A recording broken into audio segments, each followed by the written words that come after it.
April ini dari semesta ya. Jadi dari semesta itu sudah ada banyak gangguan. Yang pertama minggu pertama tepatnya tanggal 1 yaitu hari ini. Boleh tanya ya tadi pagi yang teleponnya ada bunyi SOS dari pemerintah sangat kencang siapa ya? Gak ada ya? Itu telepon saya bunyinya bukan bunyi alarm, 10 kali bunyi alarm. Jadi dia keluar SOS besar banget. Dan itu tulis dari government. Dari sini gak ada satu pun ya? Oke. Berarti cuma handphone saya. Tanggal 1 ini dikatakan ada Mercury retrograde ya. Jadi ini adalah di semesta ada perputaran planet Mercury ini. Dan planet ini sebenarnya tidak mengalami perputaran mundur. Ya sekali lagi planet ini tidak mengalami perputaran mundur. Tetapi ini cuman ilusi optik, cuman kelihatannya aja dia mundur. Dan dia tampak bergerak mundur 3 sampai 4 kali setahun dan ada tanggalnya. Dia berputar mundur karena kedekatannya dengan bumi, namun sebenarnya tidak demikian. Penduduk bumi itu merasakan dampaknya dari tingkat spiritual, mental sampai fisik. Boleh kasih lihat videonya dulu. Apa bentuk yang mata kamu lihat saat yang ini? Buat kita belajar ya bahwa apa kotak. yang kita lihat seringkali Namun tidak itu seperti semua yang hanya kita ilusi lihat. optik semata. Seni optik adalah gaya seni visual yang menggunakan ilusi optikal. Seni optik dikenal dengan apa bentuk yang mata kamu lihat saat ini? Ya, kotak. Namun itu semua hanya ilusi optik semata. Seni optik adalah gaya seni visual yang menggunakan ilusi optikal. Seni optik dikenal dengan OP art atau optical art. Ilusi optik merupakan anomali dalam persepsi visual, suatu pengalaman tipuan mata yang terjadi di luar kendali sang pengamat. Apakah kamu sempat tertipu? Oke, jadi apa yang kita lihat di gambar tadi itu terjadi di tubuh, di fisik, di mental, dan di spiritual. Ya, roh kesakitan, miskomunikasi dan sebagainya itu akan sangat mempengaruhi bulan ini dimulai dari tanggal 1. Dan dibilang Mercury yang bergerak ini akan menyebabkan kabut di otak secara fisik di manusia. Gangguan sistem syaraf, otak sesuai sistem pernafasan dan organ panca indera semua akan sangat terganggu dengan ilusi. Menurut saya ini benar-benar bukan kebetulan ya, banyak yang terjadi yang kena dengan roh kesakitan dan sebagainya ya. Oke, hari ini yang akan kita lakukan sebelum kita lanjut adalah seperti ini. Cara memerangi Mercury ini, gelombang yang memberikan dampak buat fisik, mental dan spiritual. Saya mau kita bagi 4 kelompok hari ini ya. 4 kelompok ini yang akan digolongkan dengan 4 hal. Nah, waktu kita golongkan 4 hal ini, kebutuhan yang harus dilakukan adalah gini. Saya pengen ada kebenaran batin dan kesejatian. Karena kebenaran batin dan kesejatian itu akan mengalahkan dampak dari ilusi optik ini ya. Oke, saya terangin pelan-pelan satu persatu ya. Sekali lagi lihat gambar tadi peperangan April, slide pertama ini peperangan April. Slide kedua, ini ada susunannya 4 hal yang akan terjadi yang mempengaruhi dari semesta ya. Dari semesta ini akan memberi pengaruh bagaimana kegerakan planet Mercury ini akan memberikan dampak secara spiritual, secara mental, sampai secara fisik. Nah, Mercury ini adalah planet yang bergeraknya sangat cepat mengelilingi bumi, saking cepatnya dia menciptakan ilusi di spiritual, di mental dan di fisik ya. Videonya saya tadi udah kasih lihat gambar yang tadi. Apa yang kita lihat kotak ternyata bukan kotak, begitu muter lagi dia bentuknya apa ya kayak ada susunan apa dan kemudian dilihat dari sisi lain lagi dia terlihat bulat.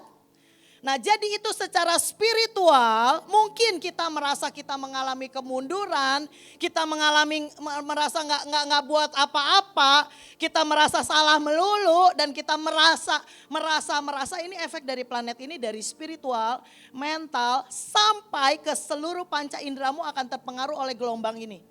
Di bulan April dari tanggal 1 sampai 25.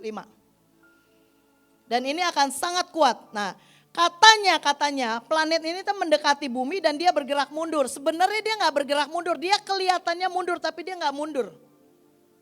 Karena saking cepatnya dan saking dekatnya. Dan dibilang seperti ini, Merkurius memiliki orbit tercepat di antara semua planet di tata surya. Planet ini diterjemahkan dalam bahasa lain adalah penjaga batas. Karena ia melakukan perjalanan antara dunia atas, dunia bawah, dan sangat sering pergerakannya ini membimbing jiwa ke dunia orang mati. Membuat orang gak bisa bersyukur, membuat orang gak pernah bisa cukup. Apapun yang pernah diterangkan tentang dunia orang mati, dia itu pergerakan di semesta di langit. Dia itu membawa orang dan membimbing orang ke dunia orang mati. Ya. Oke, gambar selanjutnya. Ini supaya kita bisa bedain namanya halusinasi, ilusi dengan delusi. Hal ini yang akan terus bergerak sangat banyak. Saya punya gambar lain tapi saya belum download. Mungkin Sabtu diterangkan sekali lagi ya. Jadi halusinasi itu timbul karena ada stimulan dari luar ya.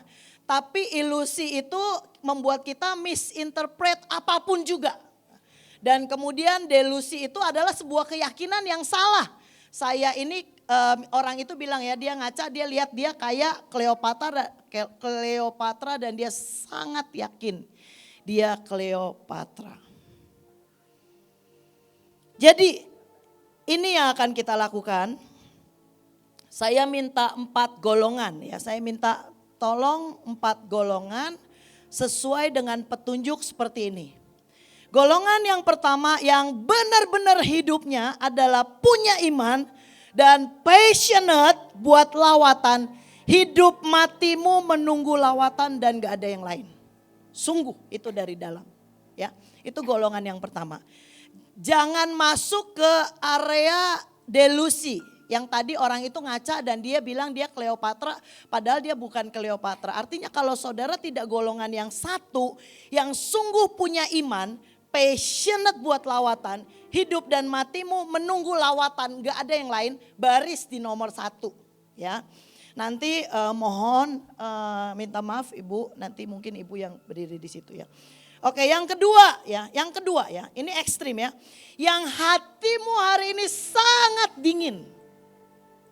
Dan waktu kemarin kita mau merayakan Paskah, hatimu hampir tidak ada denyutnya. Dan engkau sangat butuh yang namanya kuasa kebangkitan menyentuh jiwamu dan kau bisa berdenyut lagi hatinya. Saya minta golongan itu jangan malu karena kita butuh punya kebenaran batin. Pagi ini kita butuh untuk mengalahkan ilusi itu, kita butuh mengenali kebenaran batin dan punya kesejatian. Dan kita akan sama-sama menikmati kuasa kebangkitan yang sudah dikerjakan oleh Tuhan Yesus. Saya minta golongan itu berdiri di paling pojok sebelah sini. Yang ketiga adalah golongan orang-orang yang sangat percaya engkau punya kekuatan untuk memindahkan kekayaan orang fasik. Yaitu golongan yang ketiga, boleh baris di sini. Yang terakhir adalah golongan orang yang sangat selalu setiap hari pingin lari. Dan hasratmu untuk lari dari panggilan seperti Yunus itu di atas 50%. Ya, kalau yang 2%, 3% ya enggak usah, yang di atas 50%, ya. Kemenangan ini ditentukan oleh kesejatian kita, seberapa kita benar-benar mengenali. Dan kita akan bisa mengacaukan gelombang yang dibuat oleh planet Merkurius ini. Oke, slide selanjutnya. Kenapa saya minta 4 hal seperti tadi dibagikan? Amsal 15 ayat 11 berkata, dunia orang mati dan kebinasaan terbuka di hadapan Tuhan. Ini di-compare sama Alkitab, sama Amsal, sama Salomo, sama hikmat yang dari Tuhan. Di-compare gini, dunia orang mati dan kebinasaan terbuka di hadapan Tuhan. Dan di-compare begini, terlebih-lebih lagi hati anak manusia. Kenapa harus dibaginya? Di-compare-nya dengan ini. Artinya gini, Tuhan mau ngomong gini ya, seringkali hati manusia itu terlalu gelap dan seperti seakan-akan mereka bisa menyembunyikan apa yang ada di hati. Atau bahkan mereka tidak mampu mengenali yang di dalam. Tuhan mau bilang gini, dunia orang mati dan kebinasaan aja transparan di hadapan Tuhan, apalagi hati kita. Jadi artinya dari hati kita, kita perlu tahu apakah kita hidup, gambar selanjutnya. Apakah kita hidup di daerah iman atau kita hidup di daerah realita.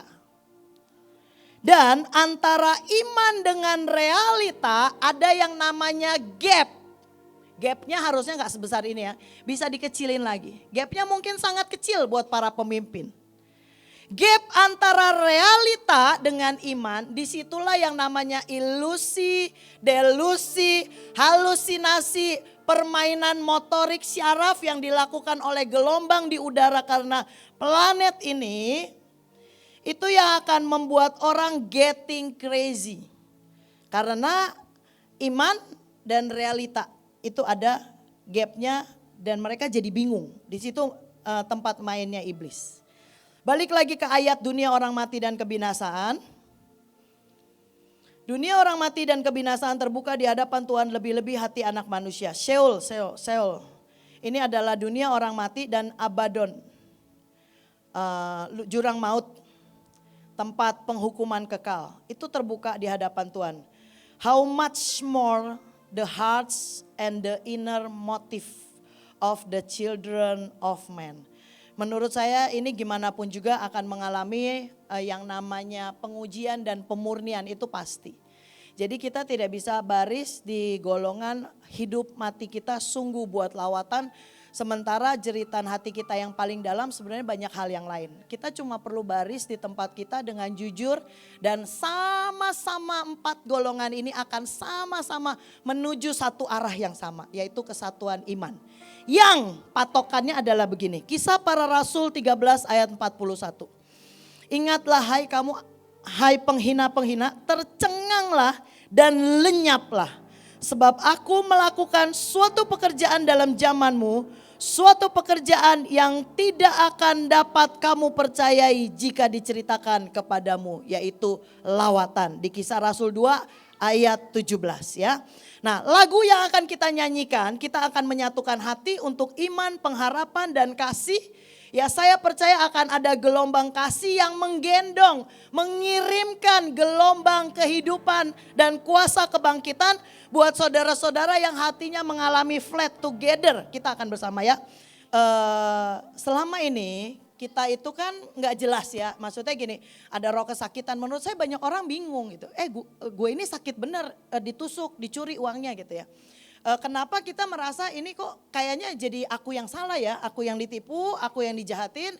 Terus kok jadi aku yang kayaknya harus membereskan hatiku kena roh kesakitan gitu. Menurut saya sakit itu normal, tapi kalau kesakitan dan membuatmu jadi demonik itu udah influence iblis. Karena secara humanity kita itu secara nature aja ya, secara nature ya. Walaupun secara nature ini udah gak normal karena natural kita supranatural. Salah kecepatan juga ya. Ulangi lagi ya. Gini, anak-anak kita ini harusnya hidup dalam keadaan kodrat ilahi, supranatural. Kuping kita ini harusnya gak setumpul ini kalau mendengar. Harusnya saya itu normalnya secara supranatural, saya bisa dengar orang yang di belakang itu ngomong apa tentang saya. Tentang apa yang mau kita lakukan. Harusnya normalnya kuping kita ini ultrasonik ya. Mata kita ini juga harusnya normalnya tajam kayak Superman. Pernah lihat ya Superman kalau di atas dia ngelihat menjelajah ke bumi, harusnya setajam itu. Tetapi seluruh panca indera kita mengalami degradasi. Kenapa? Mengalami penurunan yang hebat karena efek dosa. Jadi seharusnya manusia itu hidup dalam kodrat ilahinya supranatural. Harusnya. Jadi jangan meyakini bahwa kita ini harus hidupnya natural. Natural adalah sebuah keadaan, nature-nya manusia, sebuah keadaan di mana manusia ditinggalkan Allah waktu mereka jatuh dalam dosa sejak peristiwa Taman Eden. Jadi human nature itu adalah keadaan manusia jatuh dalam dosa, ya. Keadaan manusia jatuh dalam dosa ini ada sakitnya. Karena waktu Adam dan Hawa ditinggalkan Tuhan, dia sepinya hebat. Saking sepinya, hal pertama yang dilakukan oleh Adam adalah ML, have sex, punya anak. Ya, karena dia butuh banget nyatu dengan sesuatu, dan dia nyatu dengan istrinya. Ini dalam keadaan human nature, ya. Dalam keadaan human nature aja, kita secara alamiah tidak pernah pengen lihat kucing, kemudian kita tarik kepalanya, kita pisahkan dari badannya, dan kita ketawa-ketawa lihat itu lucu. Itu masih human nature. Tapi maksudnya gini, kalau secara human nature kita nggak mau lakukan itu. Tapi kalau orang melakukan itu dan suka, itu sudah demonik, dipengaruhi oleh iblis. Bisa bedakan 3 hal ini, ya. Jadi harusnya kita hidup dalam keadaan supranatural, oke? Nah, kemudian waktu kita hidup di dalam dunia kekristenan, kegerakan, kita dibangkitkan setiap hari lewat firman dengan iman. Sehingga kita mempercayai hal-hal yang luar biasa yang Tuhan janjikan, yang mata kita, panca indera kita selalu terhubung dengan dunia nyata. Tetapi roh kita selalu terhubung dengan surga. Nah, di tengah-tengahnya ini ada gap. Karena sebentar kita ke surga, kita percaya dengan semua yang ilahi, kita balik lagi ke dunia real. Kita lihat seringkali beda jauh. Ekstrim, hitam, putih, hitam. Merah, putih, ya, ekstrim. Nah, ada gap di antaranya di jiwa manusia. Disinilah semua roh-roh di udara dan gelombang-gelombang bermain di area ilusi, halusinasi, delusi. Bahkan yang lebih mengerikan di fantasi. Itu dia akan memberikan pengaruh dan main di area rasa. Ya, rasanya pingin marah tanpa ada alasan yang jelas. Ya, rasanya pingin mati tanpa alasan yang jelas. Rasanya pingin kabur tanpa ada alasan yang jelas. Ya, dia main di area rasa, di gelombang. Merangsang semua panca indera kita yang di jasmani maupun di spiritual. Ya, boleh tolong pegang matanya. Nah, ini mata, pegang hidungnya. Nah, pegang mulutnya. Ah, pegang mulutnya. Ayo bergerak, ya. Pegang telinganya, ya. Kenapa? Ini panca indera secara jasmani. Ada yang namanya panca indera secara spiritual. Ada orang-orang tertentu bisa mencium bau roh. Aduh, ada roh perzinahan. Ya, ada orang-orang tertentu. Bu Iren bisa seperti itu. Ya. Ada orang-orang sangat tajam dengar di roh, ini iblis lagi ngomong apa, mari perang-perang. Yang gak dengar bingung bagaimana, ya. Jadi ada perbedaan. Nah, di tengah-tengah tadi, ya, gambar yang tadi boleh tolong PPT-nya yang halaman ke-6. Nah, ini iblis ini bermain di area tengah dan dia pengen memperlebar dari tanggal 1 sampai 25 April nanti. Ini tujuan dia memperlebar area ini supaya manusia mengalami apa? Kebingungan yang hebat. Nah, pagi hari ini yang akan kita lakukan, kita akan berdiri di 4 golongan orang ini. Karena kalau engkau sangat yakin bahwa salah ada di tempat ini. Karena kegerakannya terus menerus bikin pressure, ya. Mungkin Anda dalam zona yang tadi masuk dalam delusi. Dan seakan-akan gak bisa keluar. Makin dibilang kamu ini kena roh kesakitan, makin bingung. Seperti yang tadi saya contohkan. Oke, nah yang dibutuhkan pagi hari ini simple. Kenali aja apa yang sangat memberi pengaruh pada hatimu. Yaitu benar-benar sebuah rasa dingin, mati, flat, gak ada denyut. Baris aja di situ. Nanti waktu kita bernyanyi bersama-sama ku berlari padamu, akan ada gabungan gelombang yang akan mengarah pada satu arah yaitu Tuhan. Untuk membangkitkan iman, pengharapan, dan kasih. Kita akan nyanyi 4 lagu ini sama-sama ya. Dan kemudian lagu selanjutnya adalah kan ada kebangkitan yang besar. Kita akan nyanyi sama-sama. Yang ketiga lagunya lawatan terjadi di bangsa ini. Itu yang akan kita nyanyikan bersama. Yang terakhir lagu Masa Daud dan Salomo itu akan kita nyanyikan bersama. Dengan iman saya percaya ada orang-orang yang punya iman, ada orang-orang yang punya cinta, gelombang yang dari Tuhan akan mengalahkan semua gelombang dari maut. Kemarin tuh saya ngerenung gini. Ini teknologi makin hari makin canggih aja ya. Saya aja mulai nyandu banget dengan handphone gitu. Kalau misalnya 2 jam enggak, saya ini lagi punya mainan sesuatu di handphone, di aplikasi. Terus kalau dulu itu saya itu suka banget jatuh cinta pada momen-momen tertentu sampai Ibu Nita bilang gini.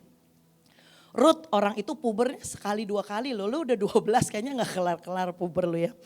Sebuah rasa jatuh cinta tuh rasa gini ya, pengen banget ketemu orang itu.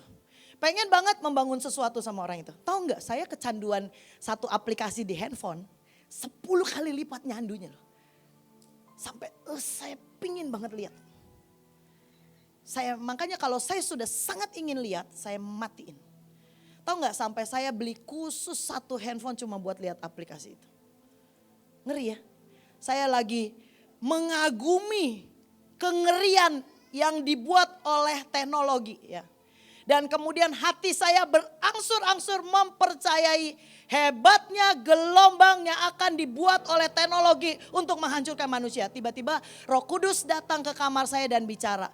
Tahukah kamu bahwa hanya dalam satu helaan nafas aja, semua apa yang mereka bangun ratusan tahun akan habis lenyap dan binasa. Tiba-tiba dari saya ketarik ke jalur realita, tiba-tiba kehadiran Roh Kudus menarik saya ke jalur iman.